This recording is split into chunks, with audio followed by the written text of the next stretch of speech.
ఇంకొక విషయం ఏంటంటే, కాలకృత్యాలు తీర్చుకునేటప్పుడు ఎక్కడ పడితే అక్కడ అశుద్ధం చెయ్యకండి. దానికి సంబంధించి ప్రభుత్వము ఏర్పాట్లు చేసి ఉంటుంది. ఆ ఏర్పాట్లు ఆ టాయిలెట్స్ ఏవైతే ఉన్నాయో ఎవరికి వాళ్ళు శుభ్రం చేసుకోండి. ఎందుకంటే మీ వెనక అమ్మవారే వస్తుందేమో! ఎవరు చూడొచ్చారు? ఎందుకంటే ఈ జాతర యొక్క ప్రత్యేకత అక్కడ అమ్మవార్లొస్తారు అనేటటువంటిది అక్కడ నానుడి. అది నిజం. వాస్తవం. ఆ అమ్మవారు మీ వెనక ఉన్న ఆవిడ అమ్మవారేమో! మీ వెనక ఉన్న ఆయన పడిగిద్ద రాజేమో! ఒక్కసారి ఆలోచించండి. మీరు చేసే ప్రతి పనిని కూడా అక్కడ ఉన్నటువంటి వనదేవతలు ఎవరైతే గద్దెలో ఉన్నారో, కూర్చుంటారో, గద్దెనెక్కుతారో వాళ్ళందరూ మిమ్మల్ని గమనిస్తారు. మీరు ఎంత డిసిప్లిన్‌గా ఉంటే, ఆ ప్రాంతాన్ని ఎంత శుభ్రంగా పెడితే, అక్కడ ఎంత క్రమశిక్షణ పాటిస్తే వాళ్ళు అంత మనశ్శాంతిగా ఉంటారు.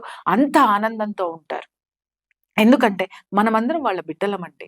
వాళ్ళ బిడ్డలు క్రమశిక్షణతో ఉంటే ఎంత ఆనందం తల్లిదండ్రులకు ఉంటదో, అక్కడ ఉన్నటువంటి దేవతలు కూడా అంతే ఆనందంగా ఉంటారు. అని ఎక్కడ పడితే అక్కడ కార్ పార్కింగ్‌లు మానేసి చాలా మంది ఫ్యామిలీస్‌ని చూసాను.